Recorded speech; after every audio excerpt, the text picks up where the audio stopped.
Okay, big losers of the night. Leading off, Angela Bassett. Got to be like the number one feel for her. I feel like she would have had an amazing speech in honor of Chadwick Boseman.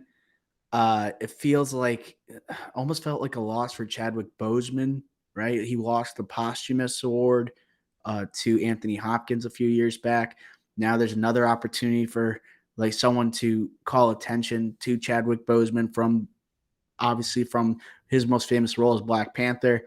Angela Bassett, probably maybe the best part, along with Namor from Wakanda Forever, a movie that was kind of polarizing with Marvel fans. But I think seeing her face after she lost was crushing.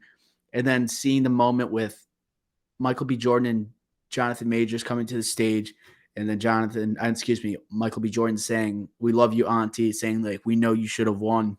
It just seems like everyone, the voters got caught up in the everything everywhere all at once train with Jamie Lee Curtis.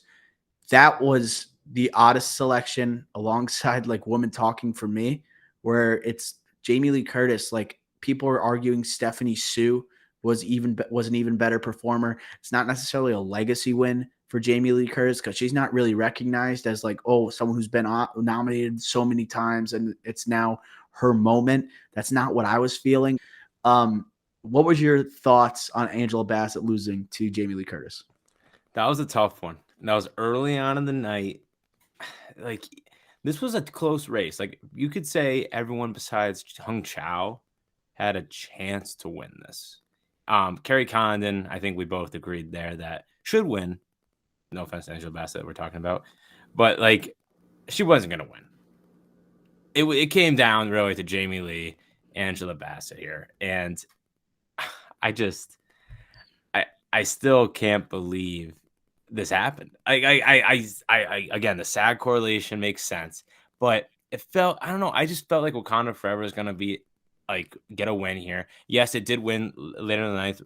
Later in the night, but I just think Angela Bassett, like not getting it for playing Tina Turner in the '90s, I think was a big loss. Holly Hunter won that year for the piano, I believe.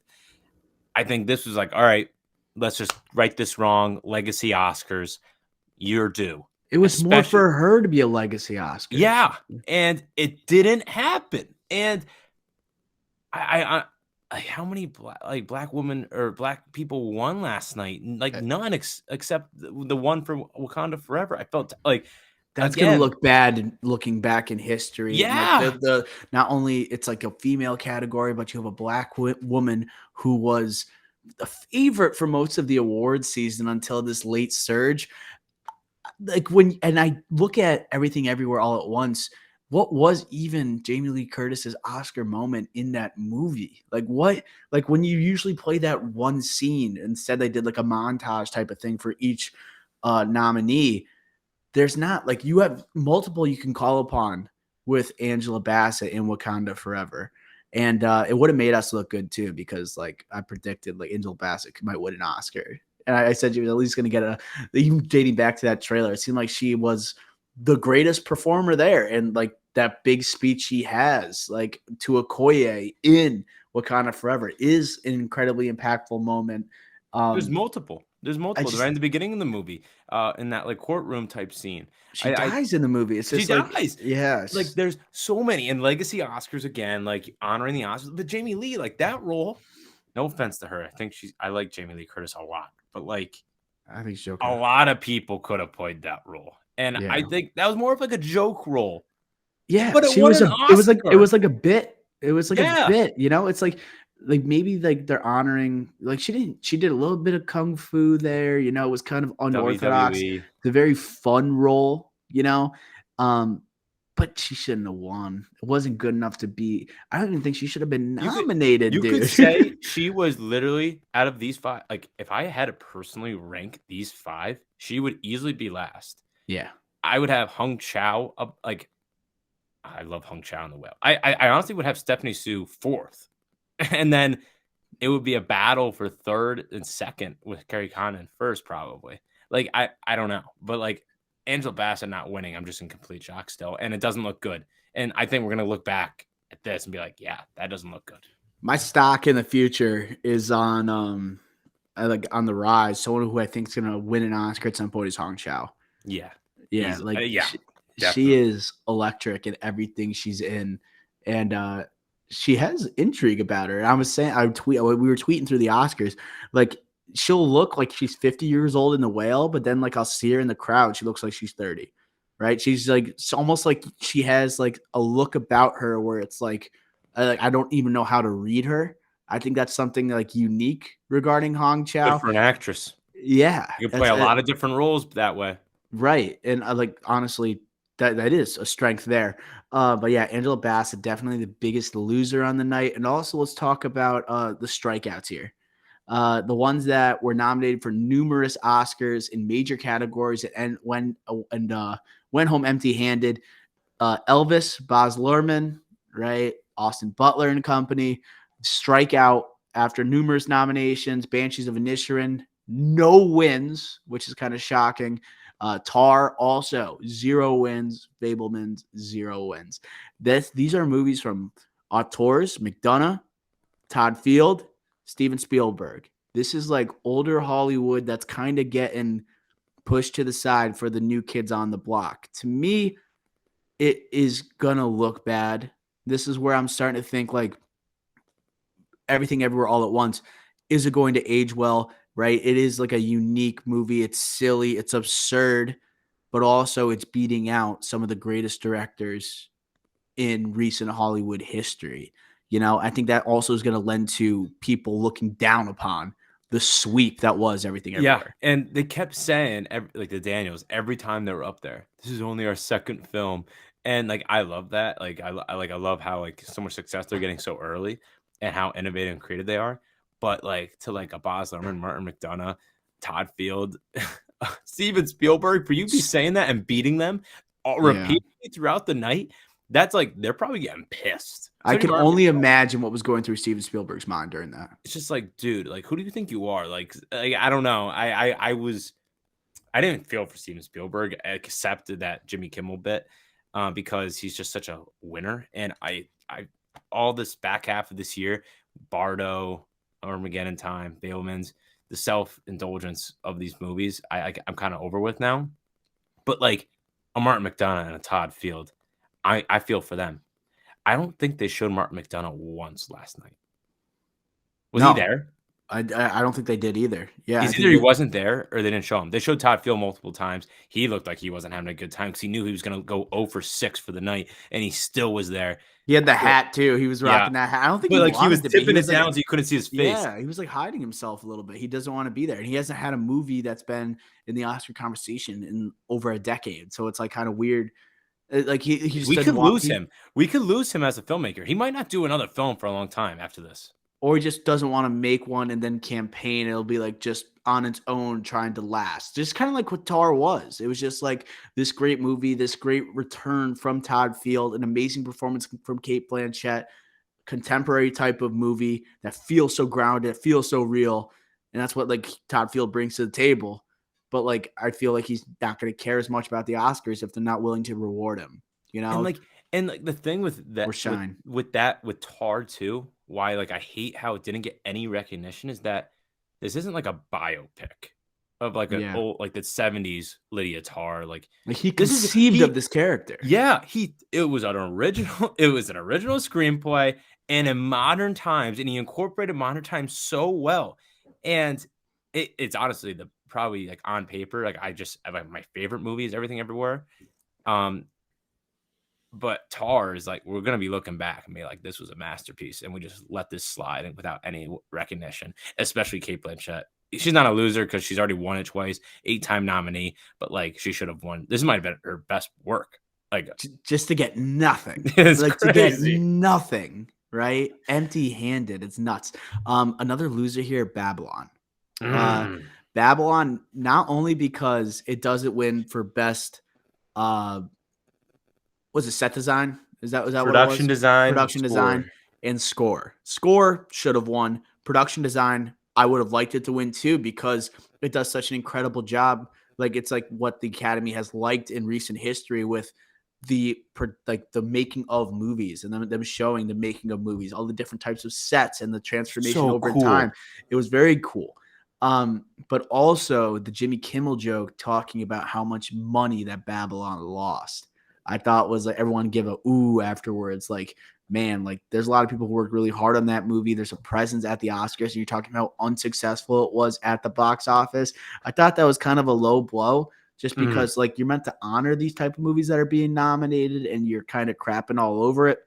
But yeah, score, it definitely should have won. I'm in the minority that I actually think the score of uh All Quiet All in the quiet. Western Front was a little too much.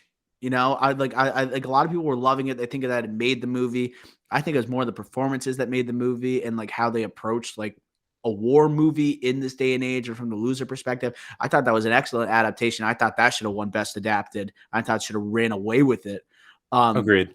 but I don't think score was deserved compared to Babylon. That was so electric. And Babylon is something where I could see myself like listening to regularly. I can like it almost has that energy that usually doesn't go into a best original score, you know? So I was hoping that I was gonna win there. Right. The uniqueness of it, I thought was special, and it's simulated to the times of the 20s so well. And I'm not shocked because again, Babylon not recognized throughout so many different awards, so many variety of different awards, and also Best Picture versus All Quiet, which clearly the Oscars liked a lot. So is rewarding that here.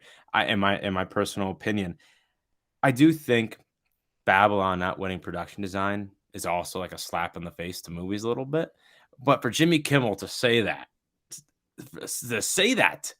that joke, I just thought was like totally went against what he was just saying. He was being the complete hypocrite when he's yelling at or yelling about James Cameron and Tom Cruise not being there. Yet we go see his movie theaters. Yet we're saying, "Oh, don't go see Babylon." Like, make fun of this movie that tried its hardest to make movies, to make a movie about movies, and like why you're here right now.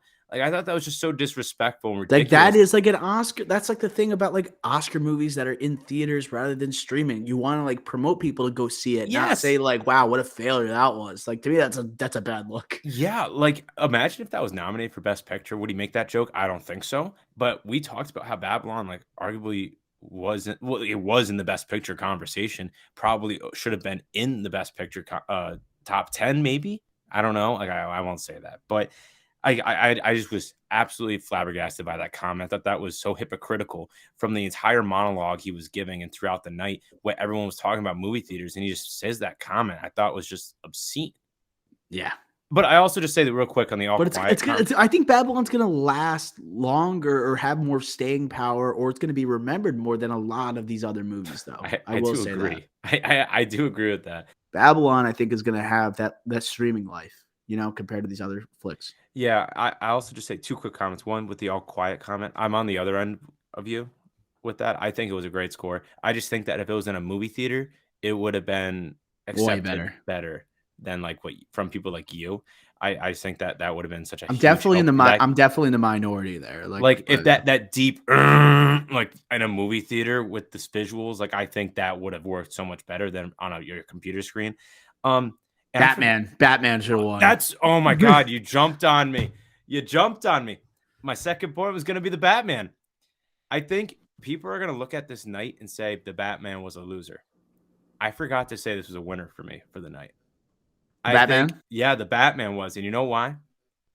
Roger Deakins from the clouds Oh yeah. said Greg Fraser should have won for best cinematography when he's not even nominated. The man, the legend, the greatest cinematographer ever said the Batman should have won on the red carpet. Like, I said that when that movie came out. Like this is the most like the most well shot superhero movie ever made.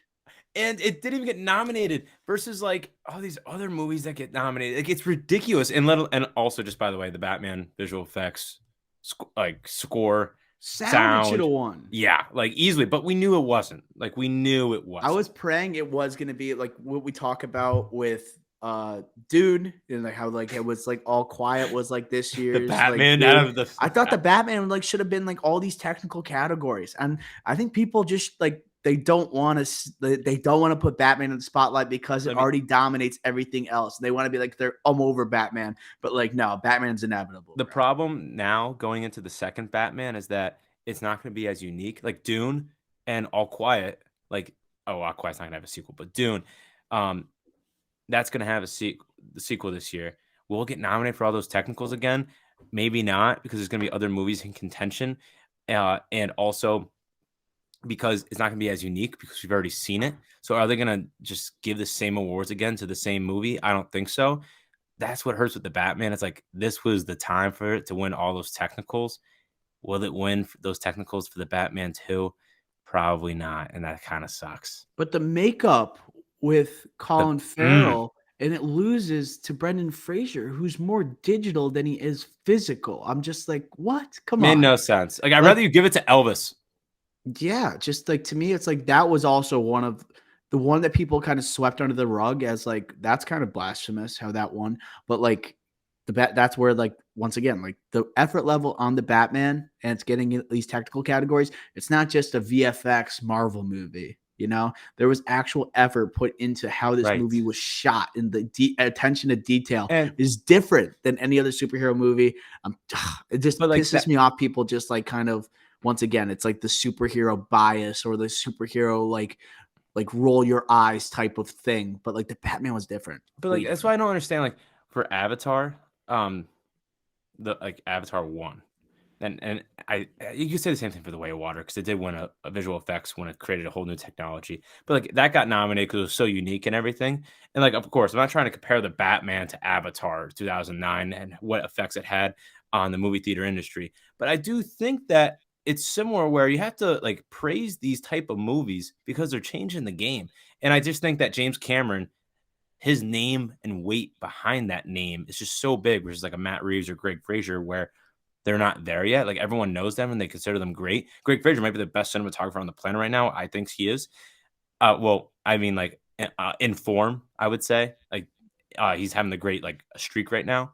Great line of movies in a row. He's great, but like he doesn't have that weight behind his name yet. And I just think that's just suffered for the Batman this time around. Yeah, he's only building up that resume, dude. When you have Dune and the Batman back to back, I assume he's doing the Batman part two. I'm excited to see if that's almost gonna have like a Dune effect. Are we seeing like Dune part two coming out? Is that going to be recognized more so at the Oscars? People are going to finally say, yeah, like we have to recognize greatness when we're seeing it.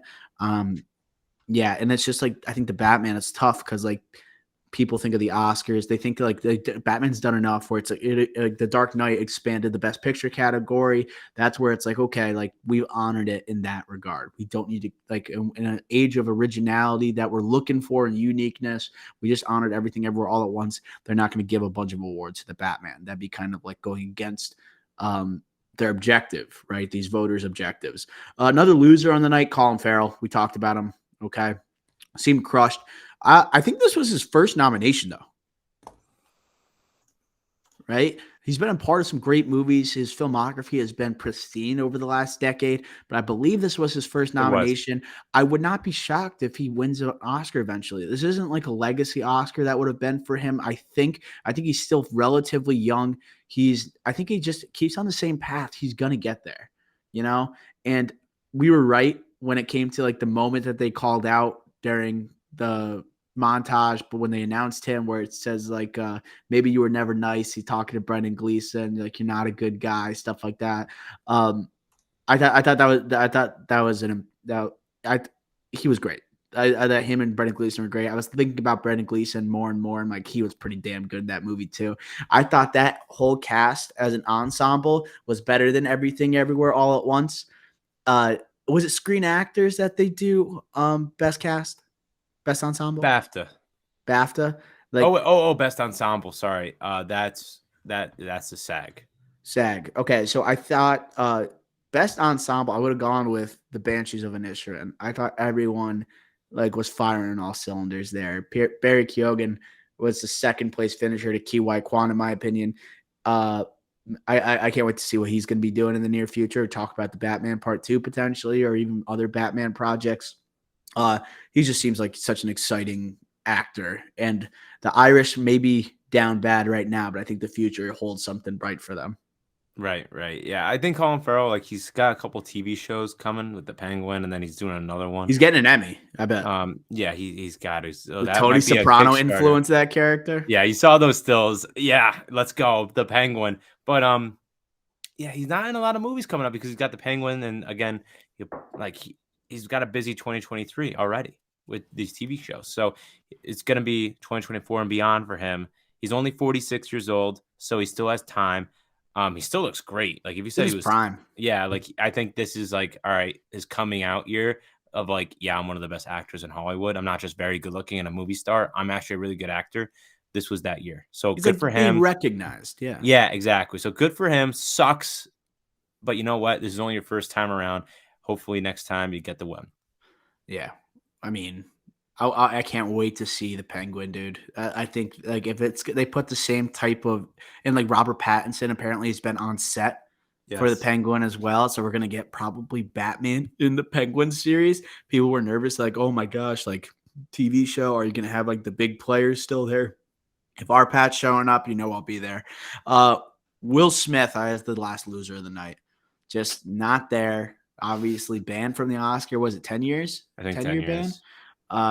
Just the butt of every joke. It seemed like everything came back to Will Smith. Even the last portion of the show where it said days without incident at the Oscars, and then you have Jimmy Kimmel flipping the number. I thought that was pretty funny. They did drill the jokes into the ground, and like they didn't even bring up Chris Rock really. They just said like Will Smith is like despicable, his behavior, and I just think I don't know if he's ever going to get nominated again, just based on like the reception that we got from Will, like on Will Smith in the incident. I don't know. I don't think it's going to end anytime soon. Like this backlash. He's 54. He's got another 9 years to go of this ban. 63. He still could be nominated during that time, but like, will they actually do that? Probably not. I don't know. Like, if he can't be there, it's like, and it's gonna be like, oh man, are these guys gonna vote for this guy who can't even be at the awards? That's a bad look. He's banned from the award. I just can't be there. Banned. Yeah, he's kind of, it's kind of a black mark on the show, obviously. So it's like you get ratings. Yeah, and like I think the special from Chris Rock did not help, like the whole incident and how it was going to be. It was pretty smart from Chris Rock to do that Netflix release like a week ago, right before the Oscars. It seemed like it was very strategic. He was like laying out a master plan of when he's going to have this basic hit piece against Will Smith. And yeah, I can't say I feel that bad for him because like he was out of his mind. He acted completely on his own. And yeah, I don't know. He's just definitely a big loser without even having a physical presence there. Definitely. Any other losers before we wrap up here? Quick ones. I think Disney. We talked about the Warner Bros. I think the show in general, not bad, but bland. And it's ABC, so Disney Little Mermaid swing and a miss. And that's what I was gonna bring up here. That Little Mermaid trailer, thermometer predictor. I'm not high on that. 41. Wow. Yeah, that. I mean, that sounds pretty accurate. If I'm thinking about it, I'm going to say it's hovering around a 60, but it's like, I'm going to say 57 for Little Mermaid. Okay.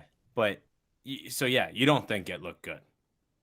No, I don't think it looked good. I think it's these live action remakes just aren't working. They just, like, to me, to have them present at the Oscars kind of drove me insane because like, it's just more of the same, I guess, from these live action remakes. It seems like it's pretty one-to-one from the animated movie. I get it. A lot of people have an affinity for that animated movie. It's one of like the iconic Disney princesses. But I don't know. It's not going to do much. I don't think it's going to be that memorable. It's not like these live action remakes haven't, when you think about the critics and how they receive them, it's like, yeah, we're not going very much. There's not a lot of originality that comes with these things. And a show that's honoring like Everything Everywhere All at Once, it feels like weird that you're honoring a live action remake that people are kind of rolling their eyes at. And like, I thought the first trailer that they had for that movie, it looked pretty good underwater. But the CGI here, I was just like, damn, like, how are we going to put this on the big stage in front of everyone? Very Right. And dark, yeah. not exciting.